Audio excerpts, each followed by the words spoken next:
Chick-fil-A and the music start playing behind you with your kids?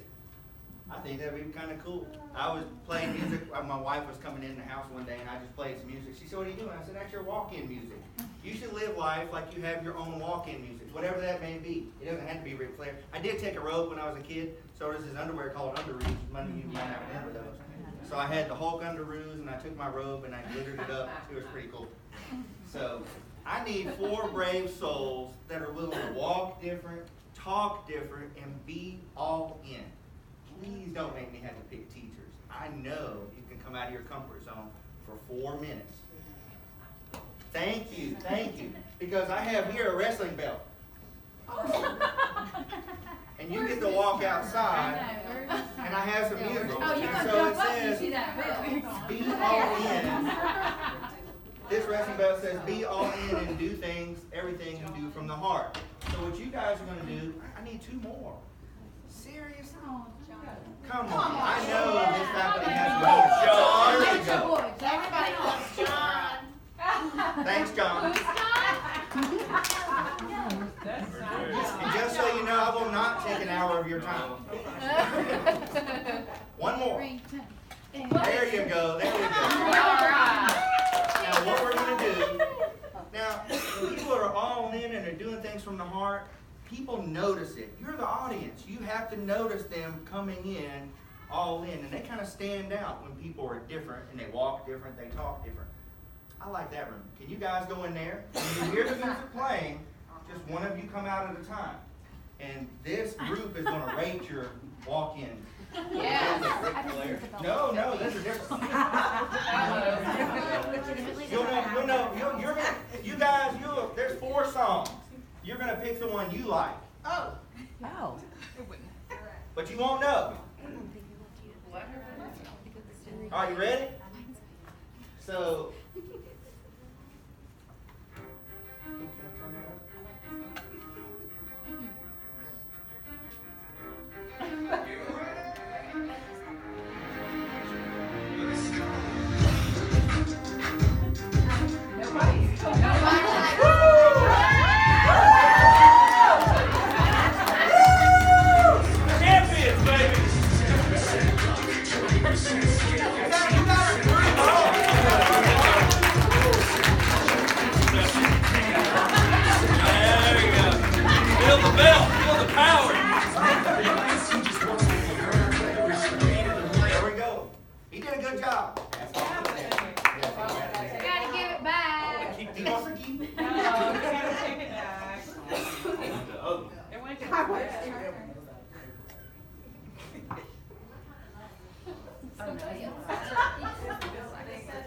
kept that G rated.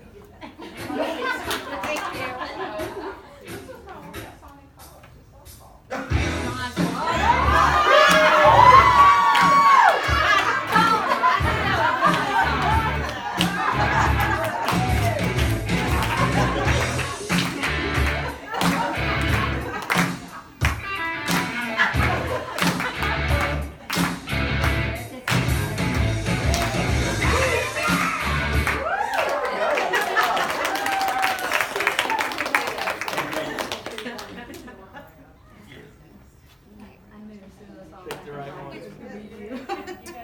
Alright, shit, boss man. I got this.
to come out of your comfort zone and stand up in front of the group, and I appreciate it.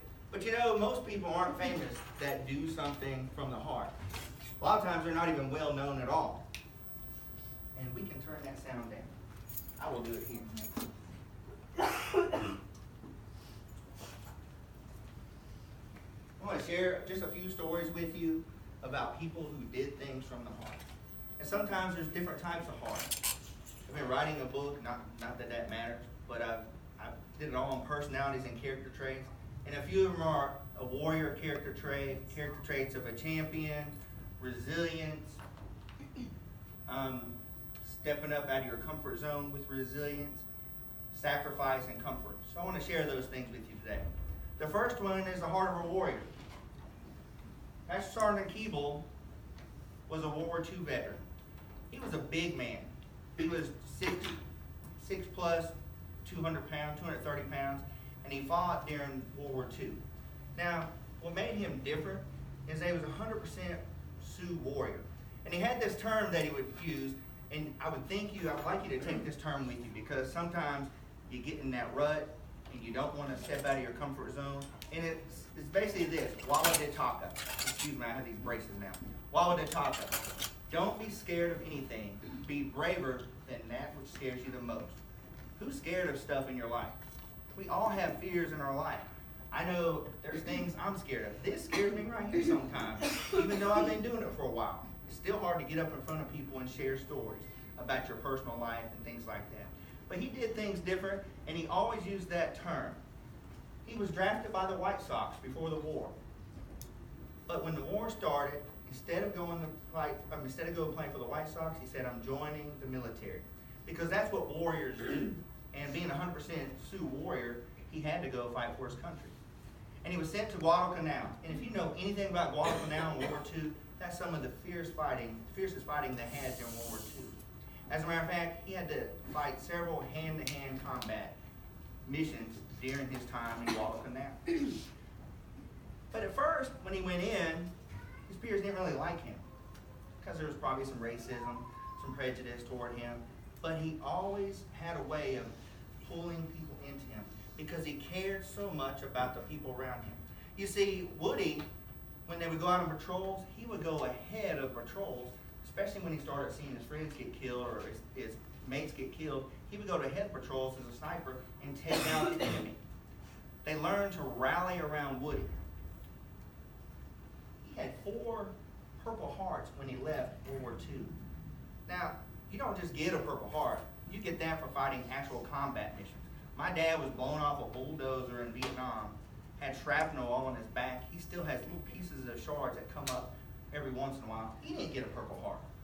I know people in Desert Storm that I served with, they had their leg all burned off here. They didn't get a Purple Heart. You have to be fighting in war with combat. And he got 4 of those. He got the Bronze Star with Valor, and then he went back to the reservation. Now, Woody became a teacher. He started coaching girls' sports, and he would go out and help the veterans. He would always be involved with Veterans Day things, and he loved doing that because he had a heart of service. And as a warrior, he wanted to serve and help others. And sometimes as teachers, we kind of forget. I don't know about that. Is there anybody here that joined this because you get the summers off?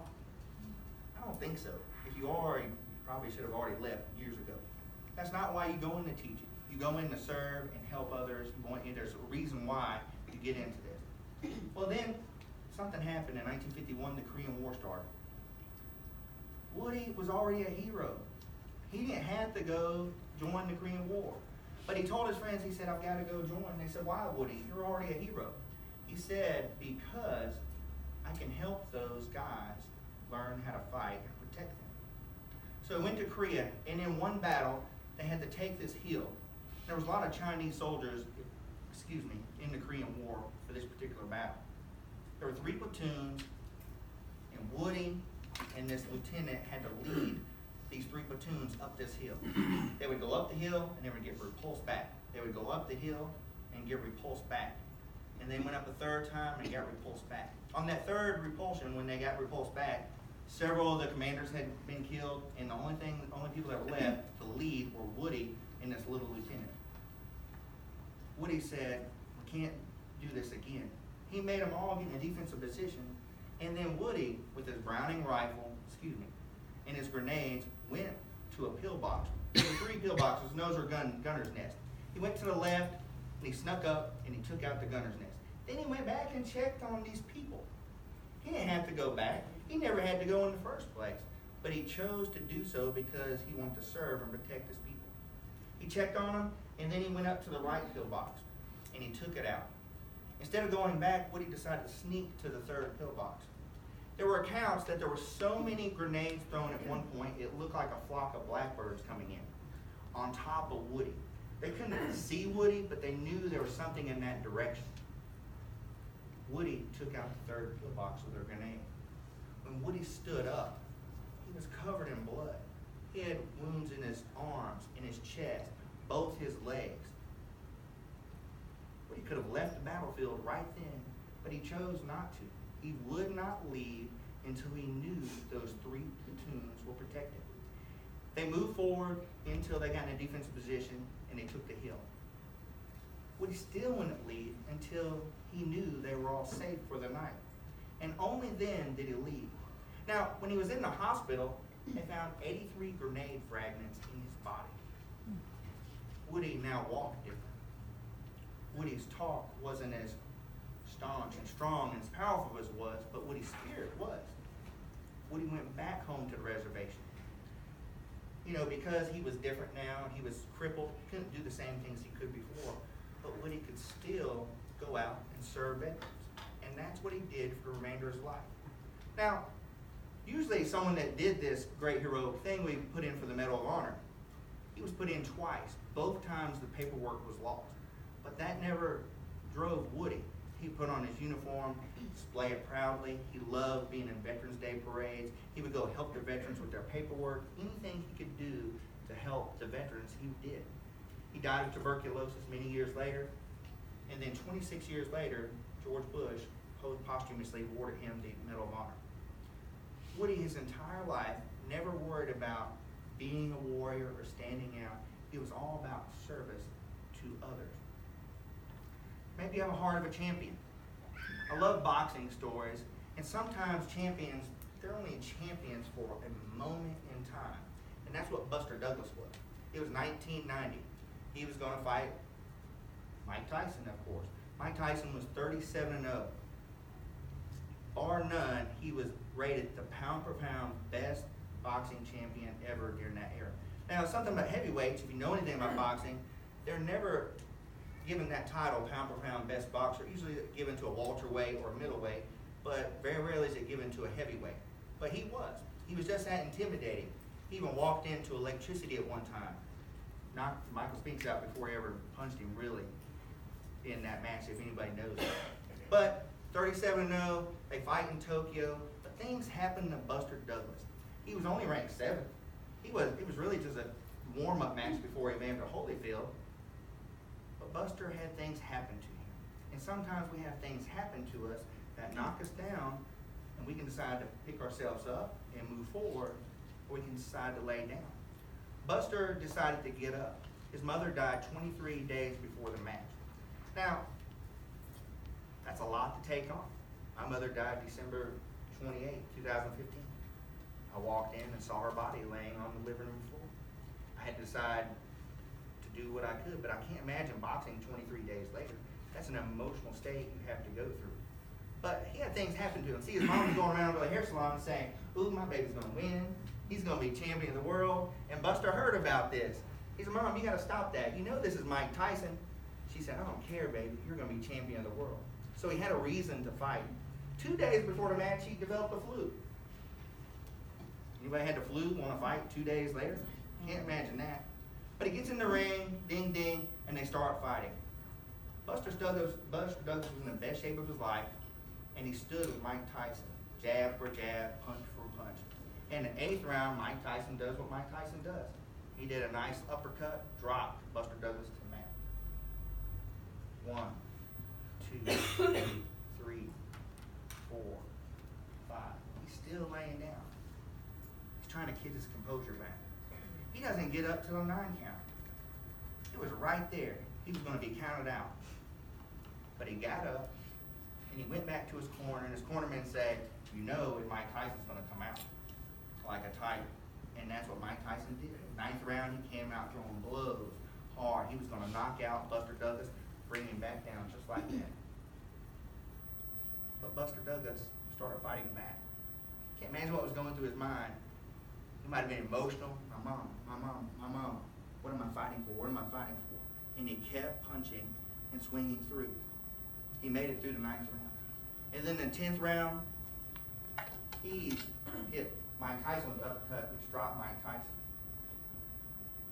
All of a sudden, he became champion of the world. The announcers are trying to crowd around him after the match. And he's crying and said, well, why, Buster Douglas? How could you win in this match? He said, I did it for my mama. She said I was going to be champion of the world. Buster Douglas, for one moment, was a champion. He lost his next match to Evander Holyfield, lost it pretty quick. He wasn't really the best boxer because he never had his heart in it, but for one moment he had his heart in it. Is your heart into what you do every day? I know we have our moments when it's not. I love working with transportation and drivers, but there's moments, man, that driver driving me crazy. Or, boy, those students are driving that driver crazy. There's always those little things that keep us stepping back and moving forward to make sure we're living a life of a champion. Maybe you think about resilience. I've had some crazy things happen to me. I was promoted and demoted all within 3 days in Board of Education. Now, I could have accepted my fate, but I decided I was going to have a good attitude. I started reading books. That's what had me speaking here today. I started doing anything and everything to change my life. What did I make a mistake on? And I just accepted it. Within 6 months of me having a good attitude, I was offered a job back. I was offered 2 jobs. But I said, no, I'll wait. Then this job came over. I was writing goals down every day. I write down 5 to 10 goals down every day. I was writing these goals down. This is what I want. This is what's going to happen. One of my goals was literally, I know it sounds weird, to be traveling around Baldwin County, and I didn't know what it was. Of course, it was transportation. I said, oh, okay, I got that. 6 months later, I'm going to travel around the state of Alabama. I was offered a job with the state of Alabama doing teaching and training. So I said, okay, I'm going to do national. So I literally have a company flying me out to Texas next week, and I have another one flying me out to Miami in 2 weeks. It's all because I decided to pick myself up when I fell. If you just accept things that happen to you in life, it's just going to hurt you. Sometimes you get bitter. You don't want to accept. You just say, oh, I can't believe this happened to me. That principal drives me nuts. Well, that student drives me nuts. And you have a bad attitude, you got to check yourself at the door. I'm not bragging, but because I've done things differently, I accept it. I did not accept it. So I'm not going to accept this. The same superintendent that took that job away from me complimented me 6 months later. You're doing great. You have a great attitude. And it paid off. Chuck Colson was one that had probably the worst thing happen to him. He was Nixon's hatchet man during the Watergate era. He had an office right next to Nixon. Nixon loved calling him in there. He was a Marine, he had a successful law practice, but he left his law practice to help get Nixon elected. It was so crazy, he even told people that I'd run over my grandmother to get Nixon elected. I don't know if I'd run over my grandma. I might want to at times. She can be ornery. But he was going to run over his grandma, that's what he said, to get Nixon elected. He got Nixon elected. But then he went back to his law practice, and then all the Watergate stuff started coming out. But before it came out, he didn't know where he really stood in life. He didn't know how he felt. He wanted something different. And his friend started talking to him about God. And he accepted the Lord as a Savior. And he started leading a life directed toward God. Sometimes you get things that knock you down. You got to find something that brings you up. I love this job I do now. And it's really helped lift me up. What helped to lift him up was the Lord. His lawyer said, hey, Chuck, if you just do this plea bargain, they're going to let you off. He would not do it. He went to jail instead. He was going to get off, but he went to jail. He actually went to a federal prison in Alabama. I think it was Montgomery somewhere at that time. He was in Alabama, and then he started seeing how prisoners were treated during that time. And he started doing religious ministries in prison. He got out. He was offered $1 million to go work for a firm in Texas. He said, "Nope, can't do that. I got to serve the Lord.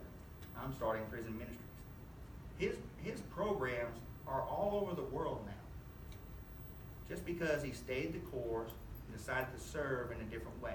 He was resilient. He picked himself up when he was knocked down. He was the president's right-hand man, got knocked down. In Easter, he wouldn't stay with his family. He went into the prisons. He would stay the night in prisons because he so loved working with prisoners. Anybody want to give up their Easter to go sleep in a prison? From that nice, comfy bed? I'm not saying he didn't end up being a millionaire. He wrote lots of books and stuff. But he gave it up to go do something that drove him from the heart for the Lord. Maybe you sacrifice a lot. How many sacrifice for their students? Who has the one student? Nobody in this room sacrifices? Man, I gotta tell you about mine. Mine was Corey. I taught 5th and 6th grade at Loxley. First, let me backtrack. I taught at Strickland Youth Center my first 2 years. And I had anywhere from 12-year-olds to, let me backtrack, I had a 10-year-old at one time. 10-year-olds to 17-year-olds. After that, they also went to big prison. I taught there for 2 years. And they all get the jailhouse religion. "Oh, Mr. Pott, I got saved. It's great." And then they get out and come back 3 months later. It was so frustrating because I really loved teaching. But decided to go to public school in Baldwin County. Got hired at Loxley. Ronnie Green was the principal, and if anybody knows him, he's been retired for a few years. And he said, "Well, I'll get you a job here if you can coach for me at Central Baldwin Middle School." I said, "Oh, coach." Then he said, "Drive a bus." I'll do whatever you want. So that's how it used to be. But I got a job at at Loxley Elementary, and I was teaching, and I had this kid, Corey. Who has the kid?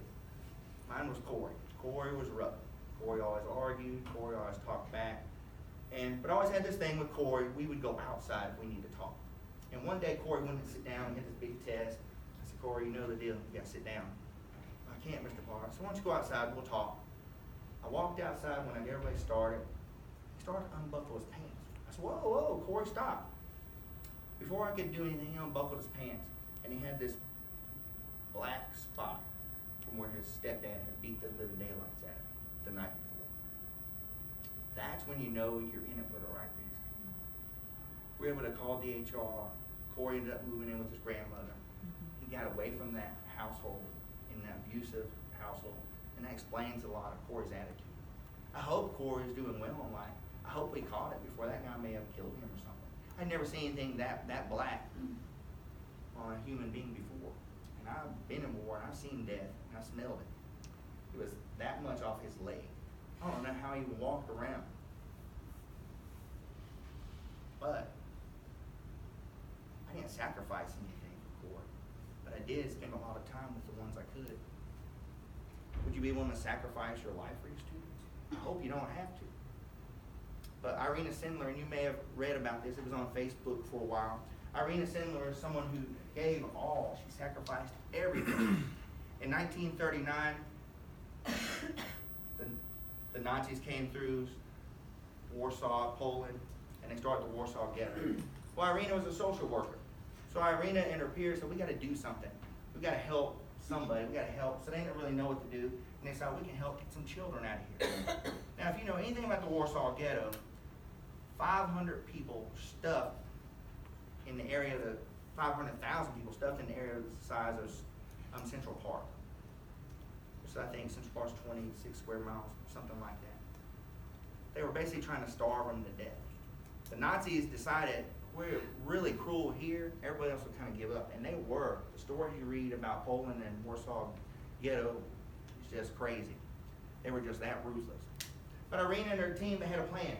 She was a social worker. Her and her friends could get into the Warsaw Ghetto. They could take the ones out that are diseased or say they were diseased. So they started going to the mothers. And you mind if I get up in your face here? I won't get all of it. So she'd go to the mother and say, "Hey, I want to help your child.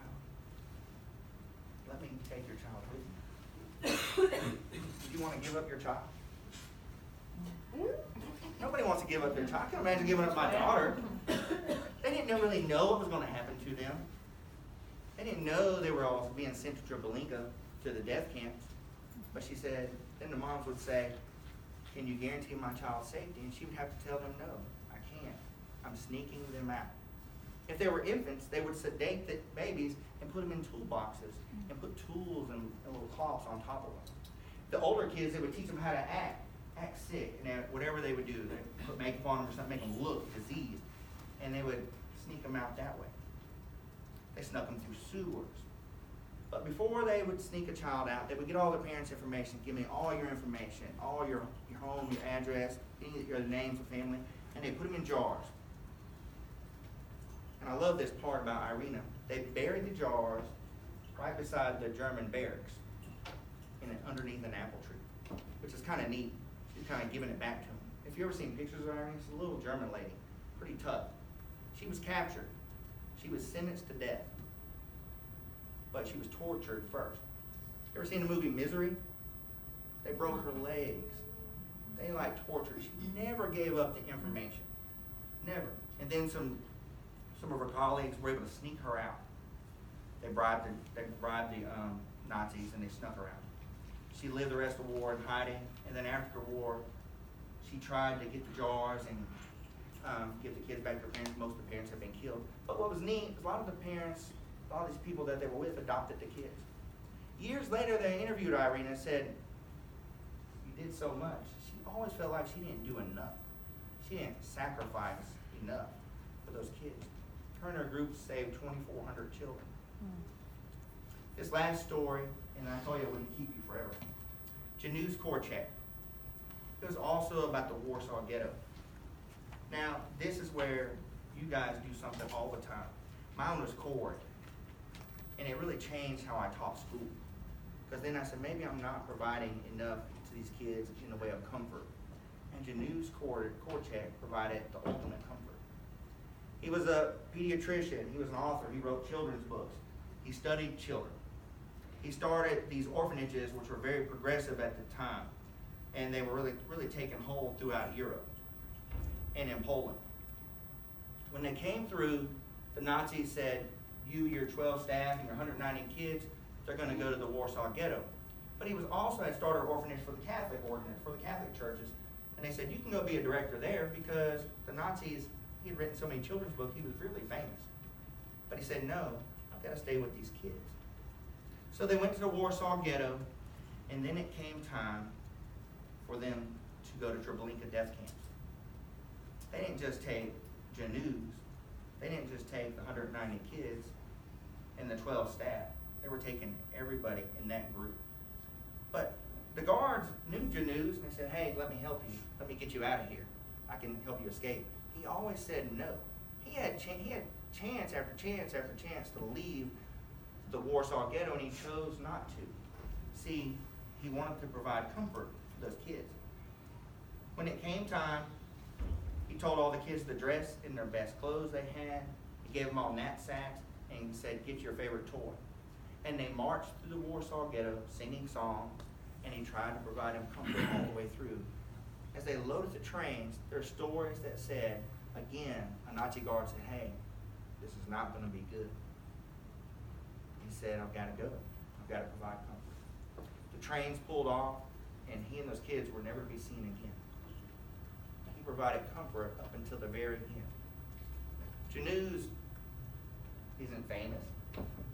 Irina isn't famous. The only one person famous out of the group is Buster Douglas. Are you guys famous? Anybody here in movies? YouTube? Nobody here? It's because you do something different.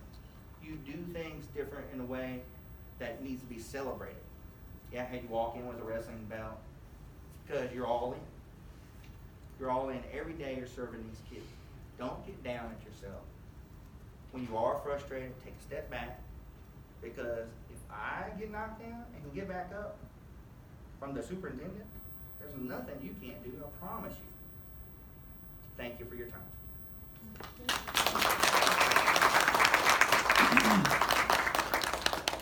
Any questions?